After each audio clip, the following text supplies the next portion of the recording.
1월 18일 다시교회 말씀 나눔 시작하도록 하겠습니다. 오늘 말씀은 사도행전 2장 37절에서 41절까지 말씀입니다. 사도행전 2장 37절에서 41절까지 말씀 함께 읽겠습니다. 그들이 이 말을 듣고 마음에 찔려 베드로와 다른 사도들에게 물어 이르되 형제들아 우리가 어찌할꼬 하거늘 베드로가 이르되 너희가 회개하여 각각 예수 그리스도의 이름으로 세례를 받고 죄 사함을 받으라. 그리하면 성령의 선물을 받으리니 이 약속은 너희와 너희 자녀와 모든 먼데 사람 곧 우리 주 하나님이 얼마든지 부르시는 자들에게 하신 것이라 하고 또 여러 말로 확증하며 권하여 이르되 너희가 이 패역한 세대에서 구원을 받으라 하니 그 말을 받은 사람들은 세례를 받음에 이 날에 신도의 수가 3천이나 더하더라. 아멘. 우리 지난주에는 마띠아를 사도로 세우는 것, 그 사건에 대해서 나누었어요. 사람의 스펙이나 자격을 보지 않고 그 사람의 행동과 그 사람의 태도를 보았다 그랬어요. 예수님이 계실 때 제자들과 동행했고 예수님이 부활하고 승천하신 후에도 제자들과 더불어 복음을 전하는 사람이 사도가 된다고 했어요. 마띠아가 그런 사람이었고 다른 사도들도 마찬가지였을 거예요. 우리도 사람의 스펙을 보고 성과를 내기 위해서 관계를 맺는 게 아니라 한 공동체 안에서 사람을 더 소중하게 생각하고 함께 더불어 공동체를 이루어야 한다고 지난 시간에 우리가 나눴어요. 오늘은 사도행전 2장 37절에서 41절을 본문으로 해서 우리가 어찌할꼬 라는 제목으로 말씀을 나누려고 해요. 오늘은 신도들이 모이는 시작, 말 그대로 교회의 시작에 대해서 나누려고 해요. 저희가 몇 주 전에 나눴는데 교회의 시작이 뭐라고 했는지 기억하실지 모르겠습니다. 교회의 시작은 성령이라고 했어요. 사도행전 1장 8절 말씀을 나눴죠. 오직 성령이 너희에게 임하시면 너희가 권능을 받고 예루살렘과 온 유대와 사마리아와 땅끝까지 이르러 내 증인이 되리라 하시니라. 성령이 임하여서 권능을 받고 복음의 증인이 되는 것이 교회의 시작이라고 했어요. 맞아요. 교회는 성령이 임하는 것에서 시작해요. 오늘 본문 사도행전 2장은 성령이 임하는 사건, 바로 성령이 임하는 것, 교회의 시작, 성령이 임하는 사건을 나타내고 있어요. 오순절에 신도들이 모여서 기도를 하는 장면에서 사도행전 2장은 시작해요. 예수님이 승천하시면서 제자들에게 부탁하신 대로 하는 거예요. 하나님이 약속하신 것을 기다리면서 기도하고 있는 거죠. 예수님이 너희는 예루살렘을 떠나지 말고 하나님이 약속하신 것을 기다리라, 그 말씀을 듣고 그 부탁하신 대로 모여서 기도를 하고 있는 거죠. 이전에 예수님이 말씀하신 것을 기억하는 제자가 있었으면 아마 하나님이 약속하신 것이 성령이구나 라고 생각할 수도 있겠지만 그거를 알았을 수도 있고 몰랐을 수도 있어요. 그저 예수님이 기다리라고 하셨으니까 기다리면서 기도하고 있었을 수도 있어요.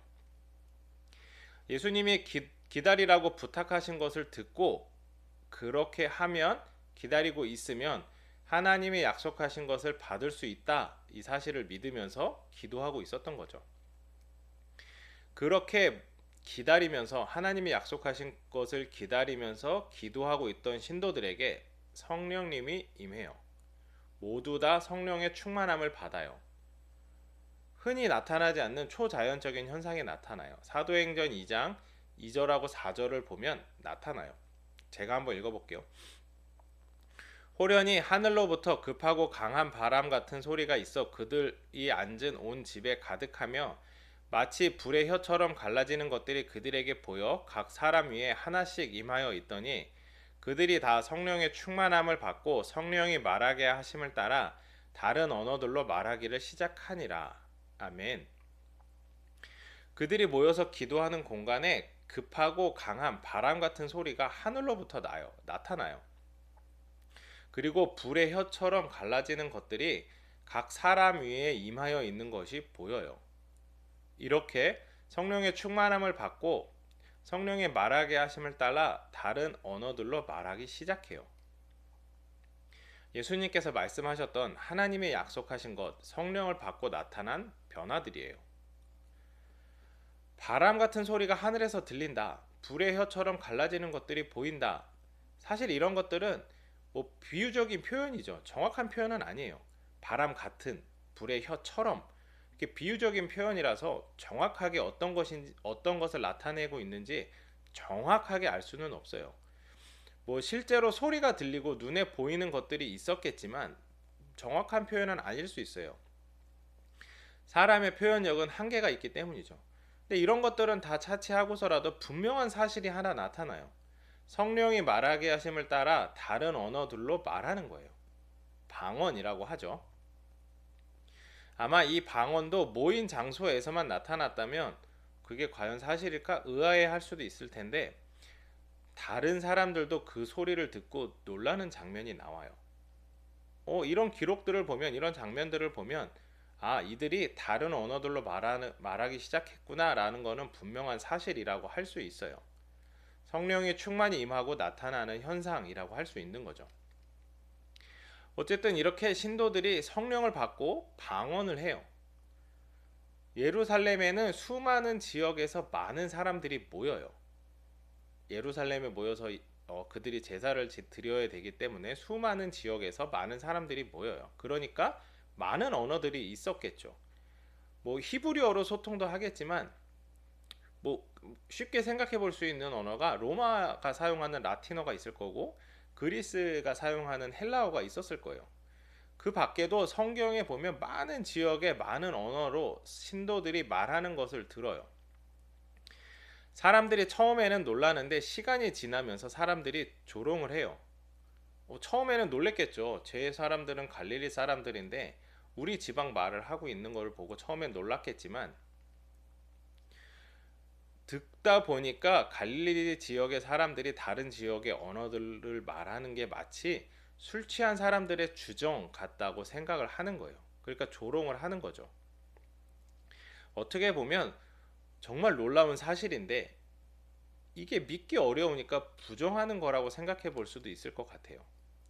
이렇게 사람들이 놀라기도 하고 조롱도 하는 상황에서 베드로가 설교를 해요. 성령이 임해서 방언을 하는 사람들이 술에 취한 것이 아니라고 말해요.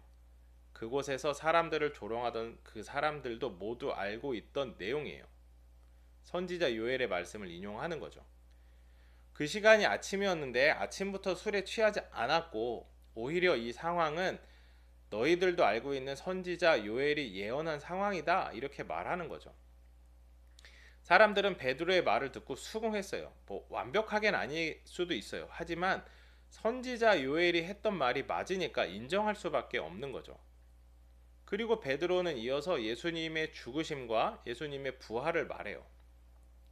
모두 다 베드로가 지어낸 얘기가 아니라 사람들이 목격하고 경험한 사실이에요. 그런데 그 사건이 다윗의 고백에 있다는 것을 말해요. 이것도 사람들이 알고 있는 내용이에요. 예수님의 구원 사역이 이미 구약에 언급되어 있는 준비된 것이라고 말해주는 거죠. 사실 이게 베드로의 설교예요. 설교라고 해서 엄청나게 감동적이고 열정적이지 않게 느껴질 수 있어요. 베드로가 어떤 어조로 어떤 감정으로 했는지는 잘 모르겠지만 문자로 오면 보면 그래요. 특별한 것도 없고 새로운 것도 없어요.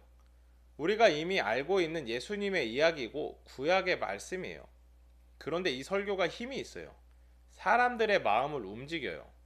사람들의 마음을 움직인 결과가 바로 오늘 본문이에요. 베드로의 말을 들은 사람들의 첫 번째 반응은 찔림이에요. 예수님을 십자가에 못 박혀 죽게 결정한 건 빌라도였고, 그런 빌라도에게 구실을 주고 예수님을 넘겨준 거는 대제사장을 비롯한 종교 지도자들이었어요. 그렇다고 그들에게만 잘못이 있는 건 아니에요. 당시 예수님을 알았지만 동의했던 사람들은 누구나 다 마음의 짐을 가지고 있었을 거예요. 그 사람들이 베드로의 설교를 듣고는 마음의 찔림을 받은 거죠. 마음의 찔림을 받은 사람들은 이미 지나간 일은 차치하고서라도 앞으로 어떻게 해야 될지를 모르는 사람들이에요. 그래서 물어봐요. 지금이라도 잘못된 것이 있다면 바로 잡으려고 하는 거죠. 사람들에게 질문을 받고 베드로는 이야기해요. 먼저 회개하라. 잘못을 하고 양심의 가책을 느끼고 있는 사람들에게 너희의 잘못을 인정하고 그것에서 돌이켜라 라고 베드로는 말하고 있는 거죠. 회개하는 사람이 세 가지를 받을 수 있다고 말해요. 예수 그리스도의 이름으로 세례를 받고 죄사함을 받으라고 하고 그렇게 되면 성령의 선물을 받을 수 있다고 하는 거예요. 먼저 회개하는 사람은 세례를 받아요. 세례를 받고 죄사함을 받는 거예요. 잘못을 깨닫고 그것에서 돌이키는 것도 중요하지만 그 시작은 잘못을 씻어내는 거예요. 죄를 씻고 죄사함을 받는 거죠. 세례 요한을 통해서 세례를 경험한 사람들이 있어요. 그들이 예수 그리스도의 이름으로 세례를 받고 죄사함을 받게 되는 거예요. 죄사함을 받은 사람들이 과거의 잘못된 행동에서 돌이키려면 도움이 필요해요. 스스로 할 수 있지만 너무나 힘들기 때문에 도움이 필요해요. 그 도움을 주시는 분이 바로 성령님이에요. 그래서 성령의 선물을 받아야 되는 거죠. 예수 그리스도의 이름으로 세례를 받고 죄사함을 받고 성령의 선물을 받아서 그 힘으로 돌이키고 삶을 변화시키는 거예요. 그렇게 삶을 변화시킨 사람들은 구원을 받을 수 있어요. 그리고 그 구원은 하나님이 부르시는 모든 사람들이 받을 수 있는 거죠. 이게 베드로의 설교의 처음이고 마지막이에요. 예수님의 이야기를 하고 구약의 말씀을 나누고 자기의 삶을 돌아보고 잘못을 깨닫고 죄사함을 받고 그것에서 돌이키라고 권면해요.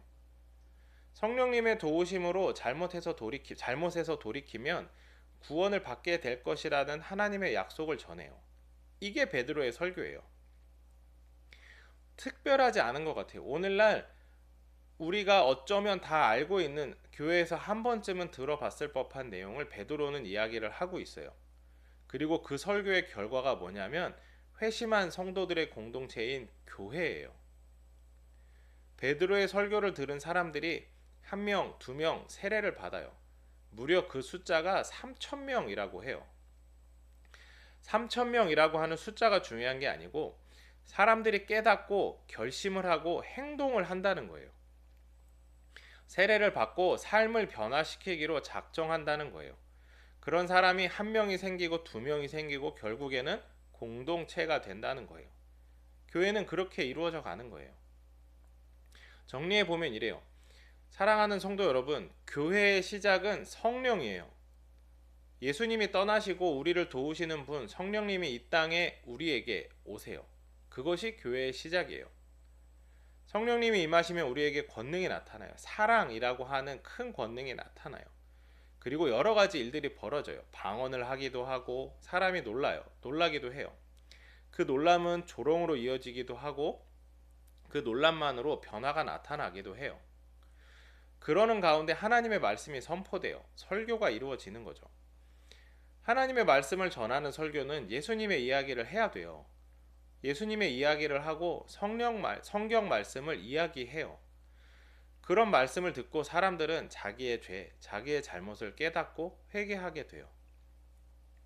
예수 그리스도의 이름으로 세례를 받고 죄사함을 받은 사람들은 삶을 변화시켜요.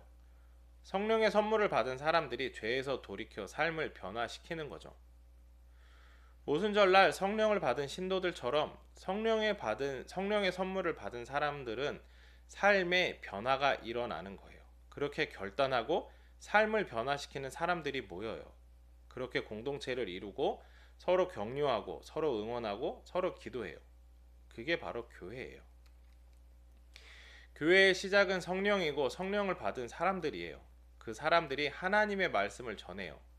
예수님을 말하고 삶을 변화시켜요. 다른 사람으로 하여금 삶을 변화시키게 해요. 하지만 이건 혼자서는 한계가 있어요. 어려움이 많이 있어요. 그래서 함께 세례를 받고 삶을 변화시키기로 한 사람들의 공동체에 들어가요. 그게 바로 교회고 그렇게 교회는 이루어져 가는 거예요. 당연히 공동체를 이루어도 어려움은 존재하죠. 삶을 변화시킨다는 건 너무나 어려운 일이에요. 공동체에 가서 그게 쉬워진다는 게 아니라 어려움이 여전히 있지만 그 어려움을 함께 견디며 함께 감당해 간다는 거예요. 그게 교회예요. 교회에는 예수님의 이야기가 반드시 있어야 돼요. 예수님의 이야기와 성경 말씀은 교회 밖을 향해야 되지만 교회 안에서 당연히 나누어져야 돼요.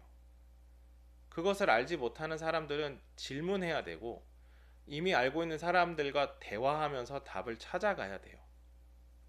예수님의 이야기와 성경 말씀의 나눔이 없는 교회는 없어요. 그런 교회는 존재하지 않아요. 교회는 항상 예수님의 이야기와 성경 말씀을 나눠야 돼요. 그것이 예배라고 한다면 예배는 시작이에요. 교회에 그런 예배가 없으면 안 돼요. 교회는 반드시 예수님의 이야기를 할 수 있어야 되고 성경 말씀을 나눠야 돼요. 강단에서만 외치는 게 아니라 서로 질문하고 대화하고 답을 찾아 나가는 그런 과정이 반드시 필요해요.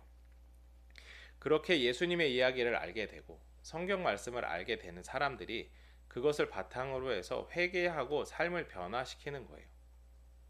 사랑하는 여러분, 교회는 공동체예요. 삶을 변화시키기로 작정한 사람들의 공동체죠.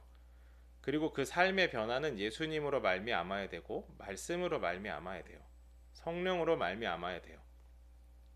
우리의 노력이 더해져야 하겠지만 그 시작은 반드시 예수님, 말씀, 성령님이어야 돼요.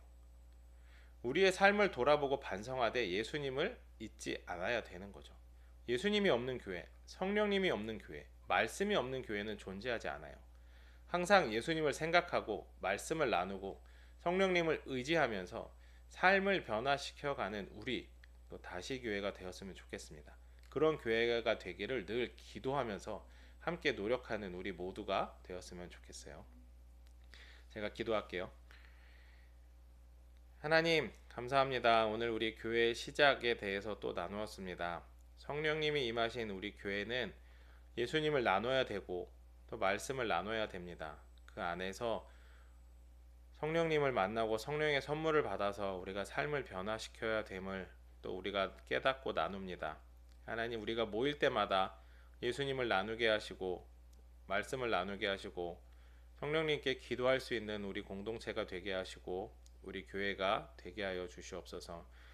우리의 삶을 변화시키는데 예수님 또 하나님 또 성령님 늘 의지하면서 삶을 변화시켜 나가는 우리들 한 명 한 명 되게 하여 주시옵소서. 예수님의 이름으로 기도드렸습니다. 아멘. 다시 교회 말씀 나눔 마치도록 하겠습니다.